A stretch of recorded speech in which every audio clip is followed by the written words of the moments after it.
psikologi transpersonal. Apa sih yang dimaksud psikologi transpersonal? Psikologi transpersonal merupakan aliran psikologi yang kecewa terhadap ketidakpekaan pakar psikologi terdahulu dalam menangkap peran spiritual dalam diri individu, dan psikologi transpersonal juga merupakan cabang ilmu psikologi yang membahas keadaan dan proses pengalaman manusia secara lebih mendalam dan luas, serta memiliki dimensi spiritual. Sedangkan menurut John Davis, psikologi transpersonal bisa diartikan sebagai ilmu yang menghubungkan psikologi dengan spiritualitas. Psikologi transpersonal merupakan salah satu bidang psikologi yang mengintegrasikan konsep, teori, dan metode psikologi dengan kekayaan spiritual dari bermacam-macam budaya dan agama. Psikologi transpersonal. Terdapat 5 konsep utama dari psikologi transpersonal, yaitu ada 5. Kamu tahu nggak bagaimana latar belakang munculnya psikologi transpersonal? Tahu dong. Yuk sama-sama kita simak bagaimana latar belakang psikologi transpersonal itu.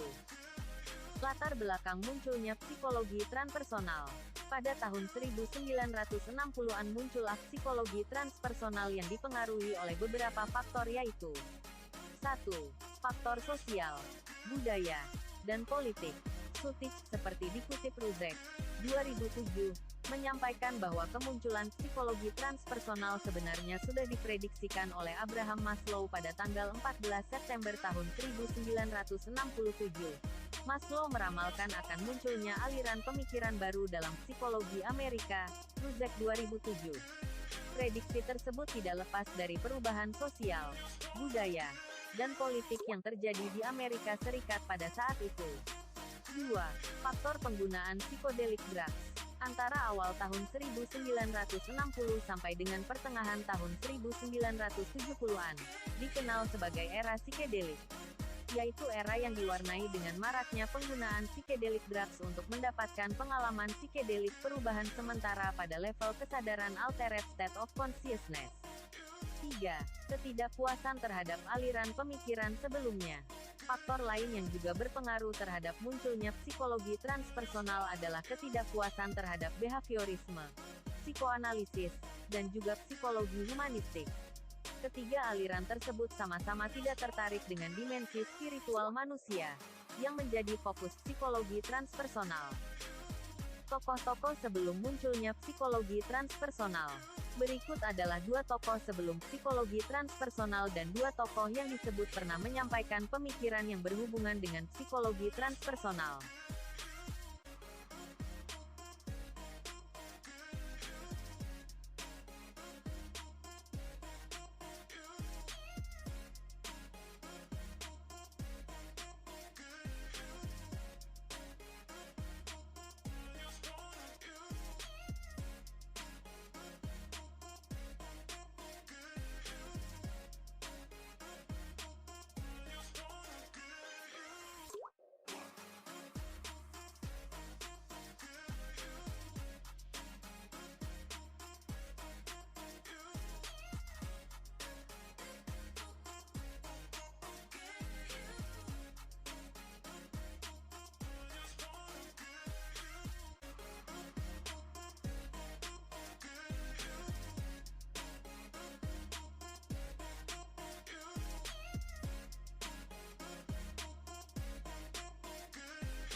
Apa itu psikosintesis dan model jiwa manusia?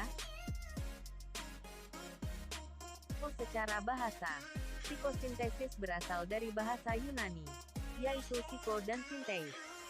Psiko berarti jiwa atau sel, sedangkan sinteis berarti to put together, atau the combining of various parts to form a coherent whole.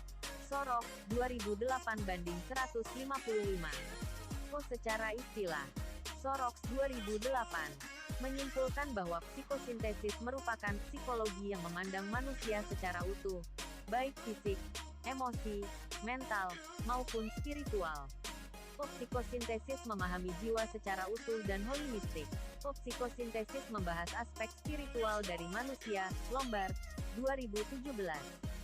Psikosintesis berupaya melakukan sintesis sehingga manusia gampang dipahami dengan baik dan berkembang secara holistik, baik secara individual dan interpersonal.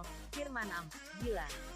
2002, psikosintesis tidak hanya menawarkan model kepribadian, tapi menawarkan model psikoterapi juga. Dalam menjalankan praktek psikoterapi, psikosintesis mempunyai dua agenda pertumbuhan manusia, yaitu personal psikosintesis dan spiritual atau transpersonal psikosintesis. Model jiwa manusia.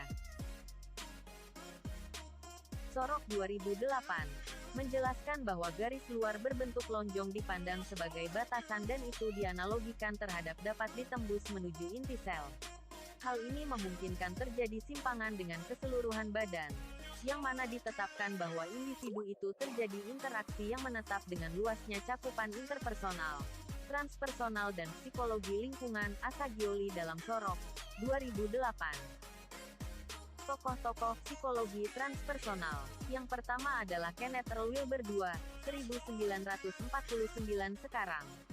Teori integral. Wilber terkenal dengan teori integralnya dan menyampaikan penjelasan mengenai spektrum kesadaran. Konsep berikutnya yang juga penting dijelaskan adalah mengenai manusia bukan domain Holland subjektif saja, tapi domain semua Holland. Kesadaran individual memengaruhi dan dipengaruhi juga oleh kesadaran kolektif. State of consciousness seseorang bisa berupa natural consciousness, altered state of consciousness, atau peak of experience. Tokoh yang kedua yaitu Stanislav Grof, 1931 sekarang. Penelitian Stanislav Grof. Grof terkenal dengan penelitiannya tentang psikedelik dan menegembangkan holotropic brainwork.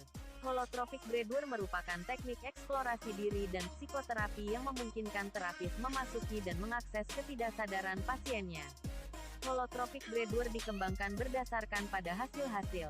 Tokoh yang terakhir adalah Robert Frager, 19.340 sekarang. Pemikiran Robert Frager. Salah satu pemikiran Robert Frager adalah mengenai psikologi sufi. Psikologi sufi berbeda dengan psikologi modern. Frager seorang yang mursyid. Seperti halnya Al-Ghazali, Frager pun menganggap pentingnya posisi hati. Bagaimanakah psikologi dalam basis agama? Psikologi yang berbasis agama. Yang pertama, psikologi Islam. Psikologi Islam adalah satu pendekatan studi dalam memahami kejiwaan dan perilaku manusia yang berdasarkan konsep tauhid, dengan cara integrasi antara ilmu dan iman. Jangan sampai hati beriman kepada Allah tetapi cara atau pola berpikirnya tidak menopangnya. Artinya, kehadiran psikologi Islam untuk mengintegrasikan pada semua hal. Karena sebagaimana diketahui, psikologi, sebagai disiplin ilmu, muncul bukan dari orang Islam tapi dari orang Barat dan karya-karya mereka telah banyak memberi kontribusi pada semua bidang kehidupan. Sekalipun cara berpikirnya sekuler. Justru kehadiran psikologi Islam memberi nuansa transenden. Yang kedua yaitu latar belakang munculnya psikologi Islam. Munculnya psikologi Islam tidak lepas dari ide Islamisasi ilmu pengetahuan. Ide Islamisasi pengetahuan mulai muncul tahun 1980-an. Yang menggagas pertama kali adalah Ismail Razi Al-Faruqi. Al-Faruqi, 1982, mempunyai kekhawatiran terhadap kondisi umat Islam yang berada pada keterpurukan. Oleh karena itu, Al-Faruqi menawarkan perubahan dengan mengubah sistem pendidikan, yang salah satunya dengan Islamisasi pengetahuan modern. Baca Al-Faruqi. 1982. Kekhawatiran yang dirasakan oleh Al-Faruqi juga dirasakan oleh ilmuwan muslim lainnya. Kegelisahan itu mendorong Ismail Razi Al-Faruqi untuk membentuk International Institute of Islamic Thought, IIT, pada tahun 1981 dan hasil kerjasama antara IIT dengan International Islamic University Islamabad, Pakistan. Malik Babikir Badri, 1932 sekarang. Bakri lahir pada tanggal 16 Februari tahun 1932 di Sudan. Badri tercatat sebagai psikolog di British Psychological Society, dan merupakan dewan pakar psikologi di UNESCO. Buku The Dilemma of Muslim Psychologist. Badri menyampaikan kegelisahannya dan sekaligus kritik terhadap kebanyakan psikolog muslim yang tidak secara kritis menerima dan menggunakan teori psikologi modern yang sebenarnya dibangun berdasarkan konsep manusia yang tidak lengkap dan kurang relevan dengan nilai-nilai Islam. Jusmani, 1980. Badri berhasil menyampaikan teknik baru dalam systematic desensitization, dalam mengatasi masalah gangguan obsesif kompulsif. Badri, 2013, mengombinasikan antaterai kognitif dan spiritually oriented mindfulness dan acceptance terapi.